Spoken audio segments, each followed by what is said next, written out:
నమస్కారం. ఈరోజు మనం ఒక అద్భుతమైన కథలోకి వెళ్ళబోతున్నాం. ఇది కేవలం కథ కాదు, ఇద్దరు గొప్ప మహర్షుల మధ్య జరిగిన ఒక అద్భుతమైన ఆధ్యాత్మిక సంభాషణ అని చెప్పొచ్చు. ఒకవైపు కఠినమైన సాంప్రదాయం, మరోవైపు హద్దులేని స్వేచ్ఛ. ఈ రెండింటి గురించి మనం మాట్లాడుకోబోతున్నాం. విచిత్రమేమిటంటే, ఇంతటి గంభీరమైన తాత్విక ప్రయాణం మనం రోజూ తినే ఒక సాధారణ ఇడ్లీతో మొదలవుతుంది. వినడానికి కొంచెం ఆశ్చర్యంగా ఉంది కదూ. అసలు ఏం జరిగిందో తెలుసుకుందాం రండి. అసలు ఈ కథ ఎలా మొదలైందంటే, మనం ఎప్పుడైనా ఒక గొప్ప ఆశ్రమానికి వెళ్ళినప్పుడు అక్కడున్న మహర్షి ఒక సింహాసనం మీద కూర్చొని ఉంటారని, కఠినమైన నియమాలు పాటిస్తారని ఊహిస్తాం, అవునా? కాని శ్రీ సుందరేశ్వర అయ్యర్ గారు తిరువన్నామలైలోని రమణాశ్రమానికి వెళ్ళినప్పుడు ఆయనకొక ఊహించని దృశ్యం ఎదురైంది.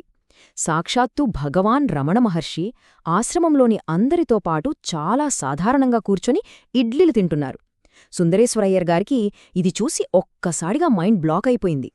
ఒక మహర్షి ఇలా అందరితో కలిసి ఏ నియమాలు లేకుండా సాధారణ ఫలహారం చేయడం ఆయనకి తీవ్ర ఆశ్చర్యాన్ని కలిగించింది. ఈ సంఘటన సుమారుగా 1940–1945 కాలంలో జరిగింది. సుందరేశ్వర అయ్యర్ గారు ముందుగా గుడిలో దర్శనం చేసుకుని భగవాన్ రమణుల గురించి ఎన్నో గొప్ప విషయాలు విల్ల తర్వాత వారిని మొదటిసారిగా చూడటానికి రమణాశ్రమానికి చేరుకున్నారు. రమణ మహర్షి భక్తులకు దర్శనమివ్వడానికి హాల్లోకి రాగానే ఆయన కూడా వెళ్లి వారితో పాటే కూర్చున్నారు. సరిగ్గా ఇక్కడే ఆయన జీవితాన్ని మార్చేసే ఒక అద్భుతమైన ఘట్టం చోటు చేసుకుంది. ఇప్పుడు మనకొక ఆసక్తికరమైన ప్రశ్న ఎదురవుతుంది. కేవలం ఒక చూపుతో, అంటే ఒకరి కళ్లలోకి మరొకరు చూసుకోవడం ద్వారా ప్రపంచాన్ని, మన దేహస్పృహను పూర్తిగా మర్చిపోవడం సాధ్యమేనా? ఇడ్లీలు తినడం అనే ఒక మామూలు విషయం నుంచి అస్సలు ఏమాత్రం ఊహించని ఒక లోతైన తాత్విక అనుభూతి వైపు ఈ కథ మనల్ని తీసుకువెళుతోంది.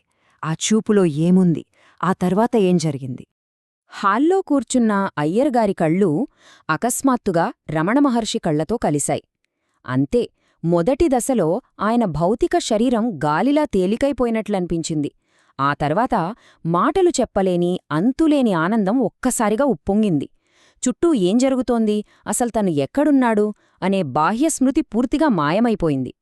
కాలాన్ని కూడా మర్చిపోయి ఆ బ్రహ్మానందంలో అలా మునిగిపోయారు. కాసేపటి తర్వాత భగవాన్ రమణులు తమ చూపును పక్కకు తిప్పుకోగానే మళ్లీ ఆయనకు మామూలు స్పృహ వచ్చింది. ఇది వింటుంటేనే రోమాలు నిక్కబడుచుకుంటున్నాయి కదూ. కంచి మహర్షిని ఆశ్రయించడం. ఈ అద్భుత అనుభవం తర్వాత రేకెత్తిన ప్రశ్నలకు జవాబులు వెతుక్కుంటూ కంచి పరమాచార్య వద్దకు చేసిన ప్రయాణం గురించి ఇప్పుడు చూద్దాం. ఆ తీవ్రమైన అనుభవం తర్వాత సుందరేశ్వర అయ్యర్ గారి మనసులో ఒకటే గందరగోళం. ఒకవైపు అందరితో కలిసి సాధారణంగా ఇడ్లీలు తిని రమణులు, మరోవైపు తన దేహస్పృహనే పోగొట్టిన ఆయన దివ్యమైన చూపు. ఈ ప్రశ్నలకి సమాధానం తెలుసుకోవాలని ఆయన కంచిమఠానికి చేరుకుని మహాస్వామివారిని దర్శించుకున్నారు. అక్కడ ఎంతో భక్తిగా తన పరిచయం చేసుకున్నారు. తాతగారు శ్రీ నారాయణ అయ్యర్, తండ్రిగారు శ్రీ గణపతి అయ్యర్, తల్లిగారి పేర్లతో పాటు తన మేనమామ శ్రీ పైంగానాడు పంచపకేశ అయ్యర్గారి పేరు కూడా చెప్పారు. ఇక్కడొక విశేషముందండోయ్. అదేంటంటే, ఆ మేనమామగారే స్వయంగా మహాస్వామివారికి మహేంద్రమంగళంలో ఋగ్వేదం బోధించారు. అది వినగానే మహాస్వామివారికి ఆయన మీద ప్రత్యేకమైన వాత్సల్యం కలిగింది. ఆ పరిచయం పూర్తయ్యాక ఇటీవలే తిరువణ్ణామలై వెళ్ళాను అని అయ్యర్గారు చెప్పగానే మహాస్వామివారు ఎంతో ప్రశాంతమైన చిరునవ్వుతో స్వామి దర్శనం చేసుకున్నావా అని అడిగారు. ఇక్కడొక్కసారి గమనించండి, కంచిపీఠాధిపతి అయిన మహాస్వామివారు సాక్షాత్తూ రమణ మహర్షిని ఎంతో గౌరవంగా స్వామి అని సంబోధించారు. ఇద్దరు గొప్ప ఆధ్యాత్మిక శిఖరాల మధ్య ఉన్న స్వచ్ఛమైన ప్రేమకు, గౌరవానికి ఇది ఒక అద్భుతమైన ఉదాహరణ. అప్పుడు అయ్యర్గారు కొంచెం తడబడుతూ, దర్శనం బాగానే జరిగింది, వారు అందరితో పాటే కూర్చుని భోజనం కూడా చేశారు అనేదో చెప్పబోతుండగా మహాస్వామివారు ఆ మాటల్ని సరదాగా అడ్డుకున్నారు. ఆయనకప్పటికే విషయం అర్థమైపోయింది. ఒక చిరునవ్వు నవ్వి, అందరితో పాటు తిన్నారు, ఎందుకలా దీర్ఘం తీస్తున్నావు? రమణులు ఇడ్లీలు కూడా తిన్నారని కదూ, అందుకేనా నీకీ సందేహం అంటూ సరదాగా ఆటపట్టించారు. ఎదుటివారి మనసులో ఏముందో ఒక నిజమైన గురువుకి ఇట్టే తెలిసిపోతుందని చెప్పడానికి ఇదొక్కటి చాలు. ఆ తర్వాత సంభాషణ ఇంకా ఆసక్తికరంగా మారింది. మహాస్వామివారు అయ్యర్గారి మనస్సులో ఉన్న అసలు సంఘర్షణను బయటపెట్టారు. ఏంటి, కంచిమఠంలో స్వామివారు ఇడ్లీలు తినరు, కాని అక్కడ రమణులు అందరితో పాటు ఇడ్లీలు తింటున్నారు. ఒక సన్యాసి అయ్యుండి ఇదేంటి, అదే కదా నీకనిపించింది అని సూటిగా అడిగేశారు. నిజానికి మనలో చాలామందికి ఒక సన్యాసి అంటే కఠినమైన నియమాలు పాటించాలనే ఒక అభిప్రాయం ఉంటుంది కదా. మహాస్వామివారు స్వయంగా ఆ అపోహను తొలగించి నిజమైన ఆధ్యాత్మికతకు అర్థం చెప్పడానికి సిద్ధమయ్యారు. సాంప్రదాయం వర్సెస్ హద్దులేని స్వేచ్ఛ. ఇప్పుడు మనం ఈ రెండు విభిన్నమైన అత్యున్నతమైన మార్గాల మధ్య ఉన్న లోతైన వ్యత్యాసాన్ని అర్థం చేసుకునే ప్రయత్నం చేద్దాం. ఇక్కడ మనం రెండు మార్గాలను స్పష్టంగా చూడొచ్చు. ఎడమవైపు రమణ మహర్షి ఆయన ఆశ్రమ పరిధులను, భౌతిక నియమాలను ఎప్పుడో దాటిపోయిన ఒక అనంతమైన స్థితిలో ఉన్నారు. ఆయనకి ఎలాంటి హద్దులు, మఠం నియమాలు లేవు. అందుకే ఆయన అందరితో కలిసి కూర్చుని సాధారణ ఇడ్లీలు కూడా తినగలిగారు. ఆ నిరాడంబరత ఒక అనంతమైన స్వేచ్ఛకు ప్రతీక. ఇక కుడివైపు చూస్తే కంచిమఠం మహాస్వామివారు. ఆయన సాంప్రదాయానికి ప్రతిరూపం. ఒక పీఠాధిపతిగా ధర్మాన్ని రక్షించడం, ఆశ్రమ నియమాలను కాపాడటం ఆయన బాధ్యత. అంటే ఇక్కడ ఏదీ ఎక్కువ కాదు, తక్కువ కాదు. ఒకవైపు కట్టుబాట్లను దాటిన స్వేచ్ఛ ఉంటే మరోవైపు ధర్మాన్ని నిలబెట్టే గొప్ప బాధ్యత ఉంది. రెండూ అత్యున్నతమైనవే. నిశ్శబ్ద మనస్సు యొక్క ఆనందం. ఆ బాహ్య నియమాల గురించి మాట్లాడుకున్న తర్వాత ఆ అంతు చిక్కని ఆధ్యాత్మిక అనుభూతి ఏమిటో ఇప్పుడు చూద్దాం.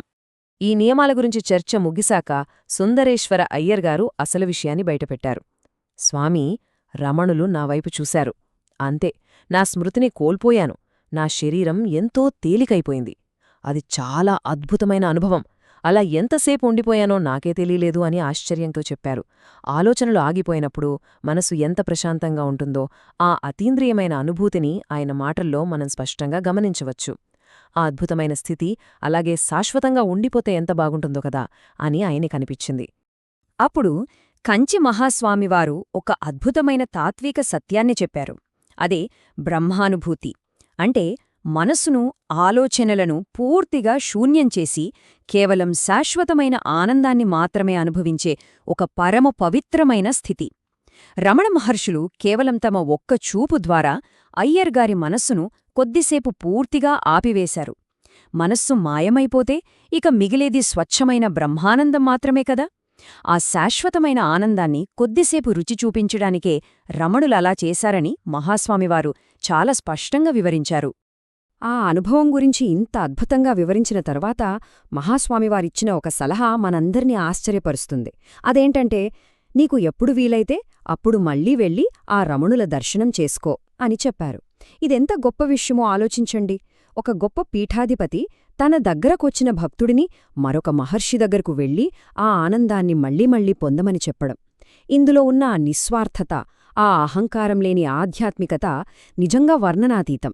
ఆ తర్వాత అయ్యర్గారు ఎన్నోసార్లు రమణులను దర్శించుకుని ఆ బ్రహ్మానందాన్ని అనుభవించారు. ఇక ఈనాటి మన విశ్లేషణ ముగింపుకు వచ్చేశాం. ఈ మొత్తం కథ చూశాక మనకో సందేహం రావచ్చు. అంతిమ సత్యాన్వేషణలో దారిచూపే కఠినమైన సాంప్రదాయం ముఖ్యమా, లేక అన్ని నియమాలను దాటిన ఆ హద్దులు లేని స్వేచ్ఛ ముఖ్యమా? నిజానికి ఆలోచిస్తే ఈ సమాజం ధర్మబద్ధంగా నడవడానికి మహాస్వామివారిలాంటి సాంప్రదాయ రక్షకులు ఎంత అవసరమో, అనంతమైన సత్యాన్ని మనకు దర్శింపజేయడానికి రమణ మహర్షిలాంటి స్వేచ్ఛామూర్తులు కూడా అంతే అవసరం. ఈ రెండు మార్గాలు ఒకదానికొకటి ఎలా తోడ్పడతాయో ఆలోచిస్తూ ఈనాటి మన ప్రయాణాన్ని ముగిద్దాం. ఇంతటి అద్భుతమైన విషయాలను మాతో పాటు పంచుకున్నందుకు ధన్యవాదాలు.